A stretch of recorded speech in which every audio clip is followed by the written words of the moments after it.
Oke teman-teman semua, kembali lagi di channel Kode Patra. Di video ini kita akan membahas tentang client-side data fetching di dalam Next.js.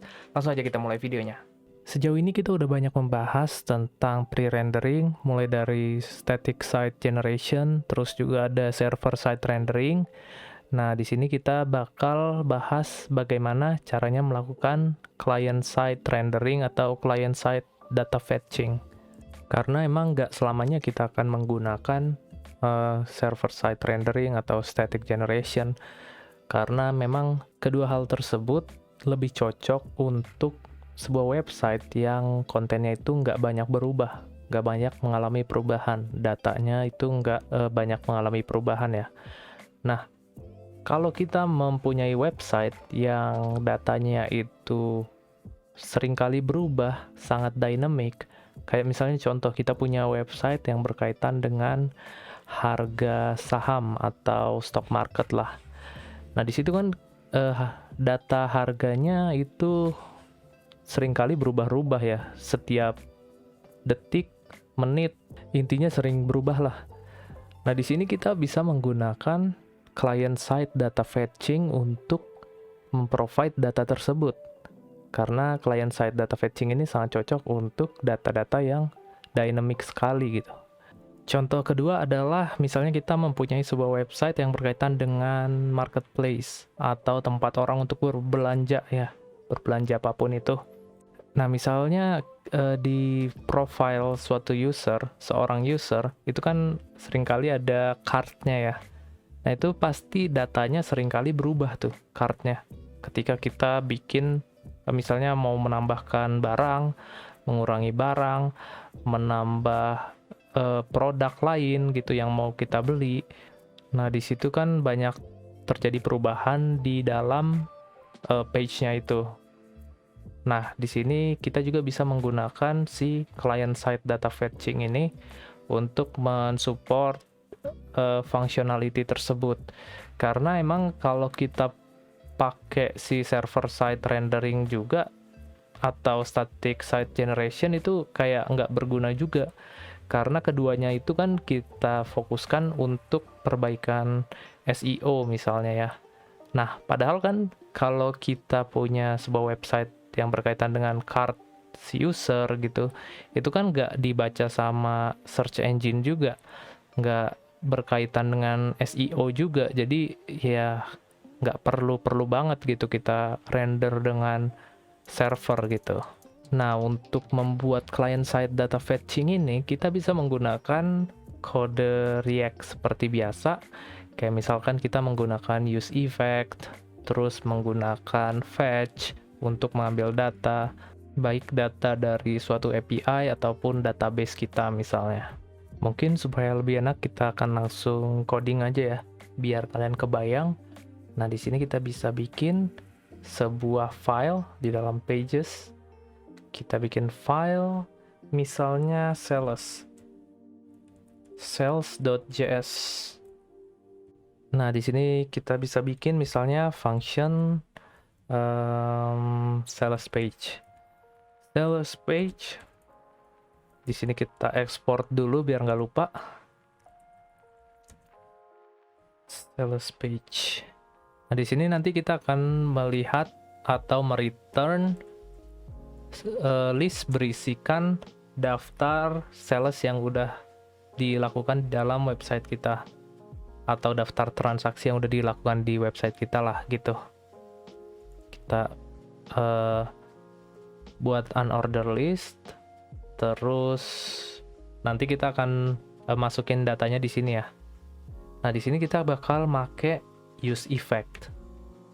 Kalau kalian belum tahu use effect, dia adalah sebuah hook di dalam React yang bisa kita gunakan untuk melakukan side effect ketika sesuatu terjadi. Ya, mungkin kalau kalian belum paham, kalian coba cari dulu tutorial terkait use effect ini, karena ini merupakan cakupan dari React.js ya, dia bukan spesifik di Next.js. Tapi intinya sih kalau saya bisa kasih rangkumannya si use effect ini, dia berisi sebuah function seperti ini, yang mana functionnya ini isinya akan dijalankan setiap kali apa yang ada di dalam kurung siku ini berubah. Jadi ini disebut sebagai dependensi nih. Nih, dependensi si sesuatu yang ada di dalam array ini. Ketika dia berubah, function ini akan dijalankan. Begitu rangkuman use effect ini. Nah, kita bisa gunakan built-in function bernama fetch yang digunakan untuk memfetch data. Ini merupakan bawaan dari browser ya.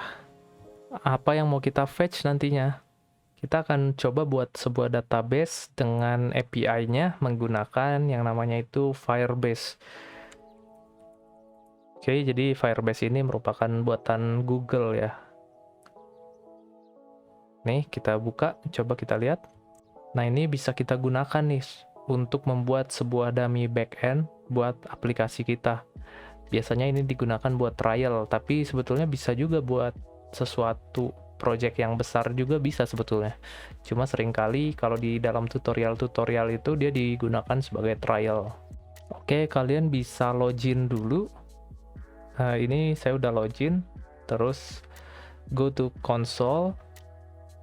Di sini kita akan membuat sebuah project, misalnya namanya next backend gitu ya. Nah, di sini kita accept aja, terus continue. Ini matiin aja, create project. Kita tunggu dia proses.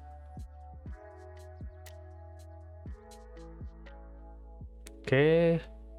Your new project is ready. Continue. Oke, kita bisa ke bagian build, terus real-time database untuk membuat database. Oke. Kita tunggu. Nah, di sini kita create database. Oke, ini biarin default aja. Terus ini jangan lupa di test mode. Oke, enable.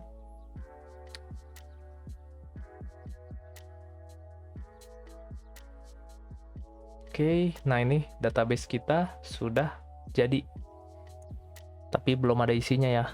Nah, ini alamat API-nya. Jadi nanti kita bisa melakukan request ke alamat ini untuk mengakses database kita. Nah, sekarang kita akan coba untuk nambahin datanya ya dengan cara klik di bagian plus ini. Kita tambahin datanya, misalnya sales, kita tambah lagi, terus S1 kita add lagi, plus maksudnya bukan add name, misalnya username deng, bukan name, username misalnya kode patra, terus kita tambah lagi di sini misalnya apa, volume misalnya 3. Nah, kita bisa add. Nah, dia di sini udah berisi ini. Sales pertama itu username-nya kode patra, volumenya 3. Kita tambah lagi salesnya misalnya S2, S2. Username misalnya Jono. Terus kita tambah lagi volume misalnya 67. Banyak banget. Jadi sekarang kita udah punya 2 buah data terkait dengan sales, yang mana nanti kita bisa melakukan request ke halaman ini, ke URL ini untuk mengakses data-data ini. Mau kita tambahkan datanya, atau mau kita baca doang, atau mau kita update, atau mau kita delete, terserah kita. Yang penting alamatnya ke sini. Nah, gimana caranya misalnya kita mau akses data ini? Caranya gampang aja. Kita tinggal copy nih. Copy si halaman ini, alamat itu. Terus di bagian fetch, kita paste. Jangan lupa kita kasih ini ya, kutip. Nah, di sini kita mau akses apa? Di sini kan ada sales ya. Jadi kita buat sales.json. Sebentar, ini kok yang ke paste itu halamannya seperti ini ya. Padahal kan kayak gini. Oh, kopinya dari sini. Tadi salah, saya kopinya pakai copy link address. Oke, kita buat seperti ini. Oke. Nah, si fetch ini merupakan function yang mereturn sebuah promise. Jadi kita bisa bikin di sini pakai then. Yang mana artinya setelah promise ini terpenuhi, apa yang mau kita lakukan? Nah, yang mau kita lakukan itu dibuat di dalam then ini. Nah, yang mau kita lakukan adalah hasil respons dari fetch ini kita mau ubah ke JSON.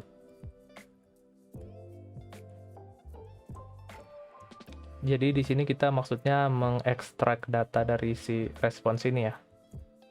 Nah, si then ini menghasilkan promise lagi, yang mana berarti kita bisa bikin lagi nih si then lagi, then kedua. Jadi hasil dari ini mau kita apakan di sini? Kita bisa bikin sebagai permulaan, misalnya data. Kita konsolok aja. Konsolok data. Kita save. Di sini kita running npm run dev. Kita klik. Terus kita akses si sales ya. Kita akses sales. Kita inspect console. Nah, ini hasil salesnya yang kita ekstrak dari si Firebase ini, database Firebase. Susah amat, database di Firebase. Oke, jadi ada dua data. Nah, di sini kita berhasil nge-fetching kedua data tersebut. Nah, kita misalnya mau menggunakan data ini. Gimana caranya? Apakah kita langsung masukkan di sini? Kita bakal coba ya. Supaya kita bisa render di sini, dia bentuknya itu, bentuk datanya ini harus berupa array. Makanya di sini harus kita rubah. Kan tadinya bentuknya masih objek ya dia. Kita akan rubah menjadi array. Jadi kita bisa bikin di sini const misalnya cells astaga. Posisi jari salah. Cells in array. Kita bikin array-nya. Terus kita iterate atau kita lakukan perulangan in data. Cells in array. Nanti gue jelasin tentang logiknya. Jadi di sini kita bikin ID, key, terus username, data, key, username, terus volume, data, key, volume. Jadi intinya kita membuat sebuah array kosongan nih dengan nama cells in array. Terus kita lakukan iterasi terhadap data ini. Di sini nih, kita lakukan iterasi terhadap data ini. Kedua data ini. Nah, mungkin kita konsolok aja kali ya sekalian. Konsolok si cells in array. Kita save. Kita lihat di sini. Refresh. Nah, jadinya nanti seperti ini. Jadi, di dalam database ini kan ada ini ya, S1, ada username, ada volume. Nah, si S1 ini nantinya dia akan menjadi key di sini. Nah, kita kasih nama dia ID ya. Key-nya itu kita kasih nama ID. Nah, terus kita kasih juga data username-nya sama data volume-nya. Jadi nanti bentuknya tuh udah jadi kayak gini. ID, username, dan volume. Begitu juga dengan yang kedua. ID, username, dan volume. Oke, karena dia bentuknya sudah menjadi array, kita bisa pakai di sini nih. Di dalam CUL ini. Nah, bagaimana caranya? Caranya kita bisa menggunakan yang namanya itu map. Jadi di sini kita iterate dia, cells in array, kita map, kita buat di sini sale.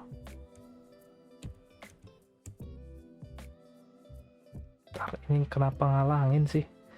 Oke. Kita buat dalam bentuk list. Oke. Jadi list ini akan berisi key yang merupakan si ID tadi. Jadi sale ID. Sama di sini kita bikin username-nya dan juga volume-nya. Volume. Oke, kita save. Kita lihat di sini. Oh, ternyata dia error. Kenapa dia error?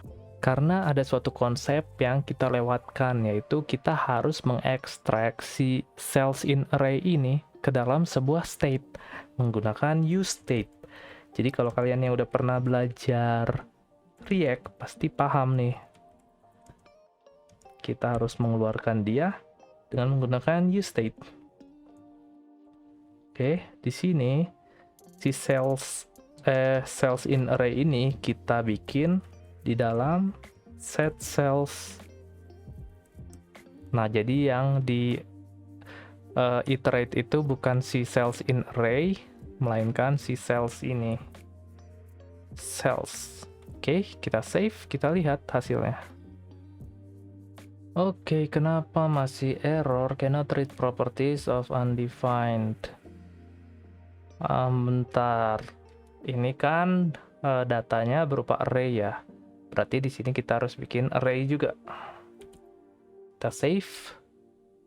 Kita lihat hasilnya. Nah, ini sudah muncul. Kita udah berhasil melakukan client-side data fetching dari database di dalam Firebase. Oke, teman-teman. Jadi kita udah berhasil melakukan data fetching meskipun masih sederhana. Cuma ini adalah basicnya. Awal dari sesuatu yang rumit. Jadi kita belajar sederhana dulu. Oke, mungkin cukup sekian ya karena videonya juga udah lumayan lama. Kita akan bahas materi-materi lainnya di video selanjutnya. Jadi see you in the next video.